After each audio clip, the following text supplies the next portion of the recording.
आज हम पढ़ेंगे क्लास 10th हिंदी अनिवार्य संस्कृत चैप्टर 9 जीवन सूत्राणी।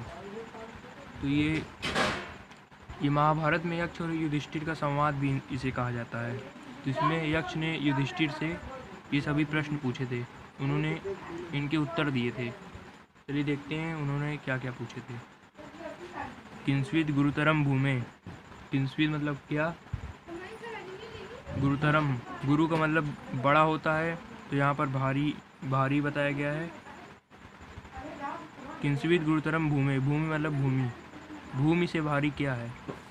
किंस्विद उच्चतरम चा खात, खात मतलब आकाश, चा मतलब और आकाश से ऊंचा क्या है।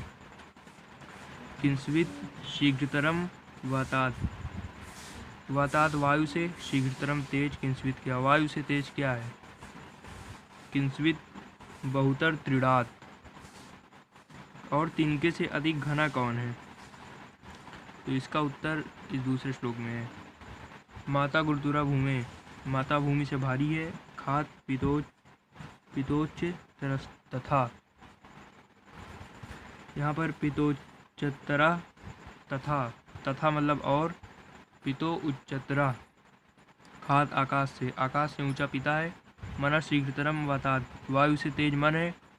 चिंता बहुतरी त्रिड़ात, और तिनके से घनी चिंता है।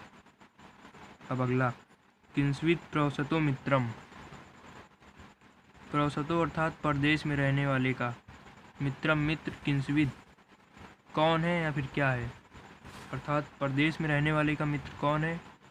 किंस्विन मित्रम गृहे सता, घर में रहने वाले का मित्र कौन है। आतुरस्य चा किम मित्रम, आतुरस्य मतलब रोगी का मित्र कौन है। किंस्विन मित्रम मरिष्यता, और मरने वाले का मित्र कौन है। तो सार्था प्रवसतो मित्रम, सार्था मतलब धन, सार्था प्रवसतो मित्रम, धन ही परदेश में रहने वाले का मित्र है। भार्या मित्रम गृह सता, घर में रहने वाले की मित्र पत्नी है, भार्या पत्नी। आतुरस्य भिषक मित्रम, आतुरस मतलब रोगी का, भिषक मतलब वैद्य, रोगी का मित्र वैद्य है। दानम मित्रम मरिष्यता, और मरने वाले का मित्र दान है। अगला, किंस्विद एक पदम धर्म्यम, एकमात्र धर्म क्या है। किंस्विद एक पदम यशा, एकमात्र यश क्या है। किंस्विद एक पदम स्वर्गम, एकमात्र स्वर्ग क्या है। और किंस्विद एक पदम सुखम, एकमात्र सुख क्या है। तो दाक्षम एक पदम धर्म्यम, तो दाक्षम मतलब चतुरता, चतुरता ही एकमात्र धर्म है। दानम एक पदम यशा, दान ही एकमात्र यश है। सत्यम एक पदम स्वर्गम, सत्य एकमात्र स्वर्ग है। शीलम एक पदम सुखम, शील ही एकमात्र सुख है। शील अर्थात सदाचार, सदाचार एकमात्र सुख है। अगला, धान्यानम उत्तम किंस्विद, धन धान्यों में उत्तम क्या है। धना नाम स्यात् किम उत्तम, धनों में उत्तम क्या है। लाभानाम उत्तम किम, और लाभों में उत्तम क्या है। सुखा नाम स्यात् किम उत्तम, और सुखों में उत्तम क्या है। तो धान्या नाम उत्तम दाक्षम, तो धान्यों में भी उत्तम चतुरता है दाक्षम। और धना नाम उत्तम श्रुतम, और धनों में उत्तम श्रुतम अर्थात वेद, वेद को सुनना धनों में उत्तम है। लाभा नाम श्रेयमारोग्यम, लाभों में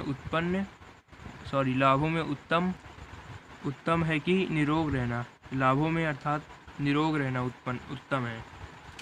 और सुखा नाम तुष्टि उत्तमा, और सुखों में संतोष उत्पन्न है। संतोष संतुष्टि, यहाँ पर तुष्टि लिखा है, सुखों में संतुष्टि उत्तम है। किम नु हित्वा प्रियो भवति, अभिमान को छोड़ना, किम नु किसको छोड़ना प्रिय होता है। किम नु हित्वा प्रियो भवति, किन्नु हित्वा ना शोचति, किसको छोड़कर शोक नहीं करना चाहिए। किम नु हित्वार्थवान भवति। किसको छोड़कर धनवान किन्नु हित्वा न शुचति। किसको छोड़कर शोक नहीं किया जाता है। किम नु हित्वार्थवान भवति। और किसको छोड़कर मनुष्य धनवान हो जाता है। किन्नु हित्वा सुखी भवेत्। और किसको छोड़कर सुखी रहता है। तो इसका उत्तर है मानम हित्वा प्रियो भवति। मानम अर्थात अभिमान, अभिमान को छोड़कर मनुष्य प्रिय हो जाता है। क्रोधम हित्वा न शोचति। क्रोध को छोड़कर शोक नहीं करता। कामम हित्वार्थवान भवति। और कामना को छोड़कर धनवान होता है। कामना वाला अभिलाषा, इच्छा, इच्छाओं को छोड़कर हितार्थवान भवति, धनवान होता है। लोभम हित्वा सुखी भवेत्। और लाभ को छोड़कर सुखी होता है। तो ये चैप्टर पूरा हो गया। धन्यवाद।